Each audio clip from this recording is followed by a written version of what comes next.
Most of you are familiar with how this works, but for those of you who aren't, first section will be broadcast agency, online and international.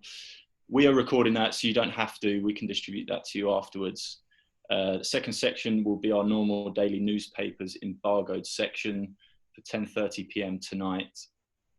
Please use the raise your hand function on Zoom and we'll come round to you. When I call your name, just remember to unmute yourself. Let's start with Aidan at Sky. Hi Frank, can I start with a bit of injury news please, if there's any? Yeah, Ngolo Kante and Willian are in the squad. So we'll see if they're fit to be in the starting 11. Ruben Loftus-Cheek has got a small problem he picked up yesterday, so he's out of the game. How much different is this FA Cup final going to be to all the ones that you've been involved with previously? I mean, it's happening at a different time of year. The winners won't have the trophy presented on the pitch. It's obviously no crowd, which you experienced in the semi-final. I mean, how are you all feeling about it and how does it affect your preparations? It doesn't affect preparations. I think it still means the same thing because a trophy or a title like this is one that either stays with you for life or you're pretty quickly forgotten if you're a losing finalist. I think that remains the same. Of course, you'd love the fans to be there. Our fans have been great for us all season. I'm sure Arsenal will say the same and love days like this to come and support their teams. And we, obviously, as players and staff, what would it mean? Thrive on that. What would it mean for you personally to win a trophy so early in your managerial career? I mean, some managers have 30-year careers in the game, successful careers, and they don't ever lift a trophy. It'd be something special, I imagine, wouldn't it? Yeah, obviously. I mean, I would be delighted to. When you get to the final, you want to win it. Simple as that. And at this stage in my career, my first year at Chelsea, then of course I would love to do that, as you would at any time, really. But as a pretty early start for me, I suppose I would do. I mean, it's going to be difficult. It's a difficult game in front of us. Many a great manager over periods of time have not been able to win things. So I want to lean everything on it. But now we're here in the final. Of course, I want to win it, but predominantly for the club and for the players, for the work they're putting through the year. Were you a little bit surprised, like the rest of us, at the way Arsenal played in that semi-final? I mean, it's not often in the last 10, 12 years you've seen an Arsenal team sit back and kind of pick a Man City side off on the break. Does that have a bearing on how you approach the game in that regard? I wasn't surprised that they won the game. I mean, Manchester City were probably most people's favourites. They are in pretty much every game they go in almost. So, but I knew that with Arsenal and the individual talent they have, the collective talent and the great coach that they have, that I think is really being positive for them since he's been there in a pretty short time, that they had the capabilities to win a game like that. So, yeah, it's a game that obviously I pay close attention to, but every game's different. They've had other results recently, played in different formations. So we have to be ready for any eventuality, but we also have to know that Arsenal are going to be a very tough match. Let's go to Moose at TalkSport. Frank, how are you looking forward to tomorrow? Yeah, very much looking forward to it. A cup final, no matter the different circumstances surrounding it, we're pretty much getting a bit used to the new normal. Not too used to it, but a little bit used to it. But the fact remains that the FA Cup is a huge cup that we want to try and win, and we have a very tough match against a London derby rival. You've got some big decisions to make tomorrow, whether to include people like Willian and Pedro, for whom this will be their last game domestically for the club. Well, probably Willian, definitely Pedro. And what about in goal, Frank? Talk to us about Kepa and Willy Caballero. I know you're not going to tell me who's going to play in goal, but how difficult a decision is this for you in the next 24 hours? Yeah, difficult because we have competition in the squad, and as we've seen through the season, at times I've had to change it or felt the need to change it. I always do it with the idea that can we win a game? Can we be the strongest we can be in consideration of what opposition are in front of us? And at big games like this, that becomes slightly more difficult because I know how much players want to be involved in these games, but we have to be a strong squad. We have to be together on it, whatever 11, whatever people on the bench, because in the last period for us, people off the bench have made huge differences in certain games. We have to feel like we're all together, and if we win it, it means a collective thing for us. So, yeah, difficult for me. They'll be difficult to take, but players have to be positive. We go in this trying to win as a group. John at BBC. Hi, Frank. Hi. Olivier Giroud has been resurgent, hasn't he, since the restart? What have you done with him to bring this form on, or is it down to him? It's always firstly down to the player in terms of their individual form, and all I do is try and work with the group, make sure that hopefully my message is clear as it can be, and then individually to speak with players, work with players, with strikers. They're pretty specific positions, so you work on a lot of things for them in and around the box, but they also have to be very aware of how I want them to work in for the sake of the team, and that's on and off the ball.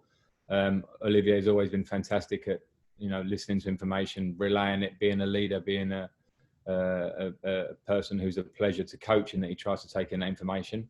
So, but the credit goes to him for his recent form, sure. The team is obviously still a work in progress, but how important for the development of your team could winning a trophy be for them, and the mentality of them, and what it could do for them? Well, of course it will be a boost, because to win something like this would be great. But I think the experience of a cup final for young players is an experience anyway. I think it certainly is the case as a young player that you can improve with the more finals you play. Not everyone is so fortunate to play so many, but they do have a different feel to them. There is an extra pressure and a necessity to win, and that can change the face of the game and the focus on the small details. So it will be a great experience for my players, whatever. But of course, we want to win. Antoine at ITV. Just on. Perfect. Can you hear me? Hello, yes. Yeah. Okay, sorry. Frank, obviously you have a lot of success as a player. When it comes to some of the players in your squad now who would have grown up watching you win cup finals, do you have a special conversation with them, or do you keep it more broad? I probably will do. I haven't specifically so far. We will be together a lot from now until the start of the game, and sometimes it's the best words are saved till later on, just in the final preparation for a game. But I also don't want to heap too much pressure. Most of the players that have been part of the squad this year have played in big Champions League games, critical FA Cup games to get here against Liverpool and Manchester United at Wembley before, and Leicester, and then they have experiences, of playing big high level games. So there might be the odd word, but I just want them to perform as they train, as they perform pretty regularly this season, because if they can do that and find those sort of standards, then I think we've got a really good chance to win. Of course, you've played in cup finals where you've had that Chelsea fan base behind you cheering you on. How weird will it be on Saturday without that? It will be strange to have no fans. We are getting used to it, and it's not to say we like it, because we want the fans back, but we have to respect current circumstances, particularly with what's happening in the last few days, and respect that in everything that we do. It is what it is as such at the moment. The fact that we're used to it means that you can focus on the important things, which is us going up against a very good team trying to win a football match. It sounds very simplistic, but that is what it is, and taking the fans away kind of actually puts a bit of a microscope on that. For us, it should do. But if you do win, then the FA Cup title can stay with you forever as an individual if you win it. So we can't be short on how important it remains, with or without fans, and we have to focus on how we approach the game. Nick at PA. Hi, Frank. Thanks for your time. Obviously, you touched on Willian's situation still up in the air, but I imagine you've got no doubts that he will, give absolutely everything to the cause this weekend and be wanting to lift the trophy in Chelsea colours. Yeah, because I know Willian for many years now as a player and now as coach, and he's the player. And if anyone wants to see the mentality of him, it's been shown since restart. Been fantastic for us. Been fantastic this season, but shown the right attitude.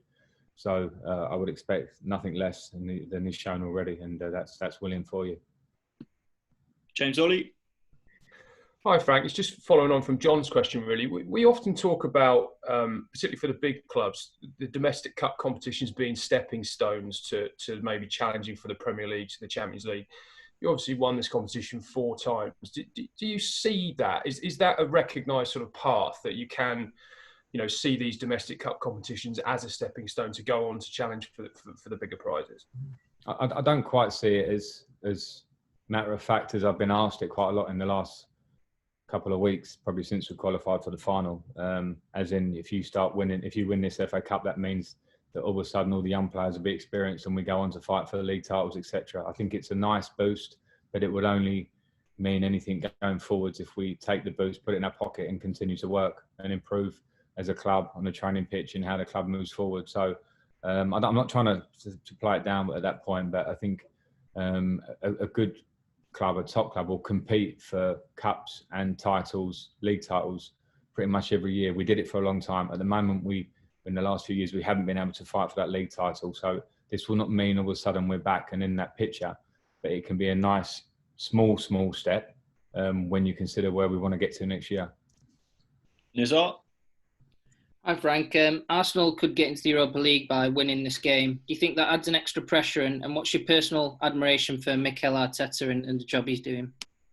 Yeah, I'm not sure what pressure it adds, as in whether it becomes a positive or a negative. I think we can really focus on that. And that's their problem, as far as I'm concerned. As in a good problem, they can get into Europe via the game.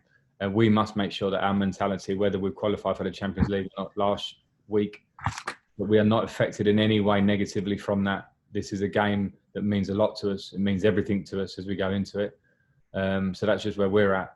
In terms of Arteta, I think he's done a really, really good job since he's been at Arsenal in a short space of time. I know that feeling. You're trying to lay down messages, repeat and try and drill things home and make relationships and see where you want the club to be taken forward. And from the outside, and it's always different from the inside, I particularly know that, but from the outside, I've got big respect for the way he's done his job. We're going to finish this section with Jerry Cox. Hi, Frank. David Luiz, a player you know well, obviously as a teammate, and you let him go this time last year. We all know, 1 week he can be brilliant, another week maybe not so good, but is that something that's in your thinking? Have you almost targeted him as a potential weak point with Arsenal? No, I certainly haven't. I look at Arsenal as a collective, and I look at the individuals within the team, and however we prepare for the game has to remain private. But what I do have for David is a real respect to the teammate that I played with in the Champions League. We won in 2012, and the bond of that group, and not just that group, but that group over those years was huge. And David was a big personality within that, a top player within that. And when I think about preparing for a game against Arsenal with David in the team, I know how good David could be and what an influence he'll have on their team. So I look at him in that way, absolutely. Okay, that finishes that section. Give it a second.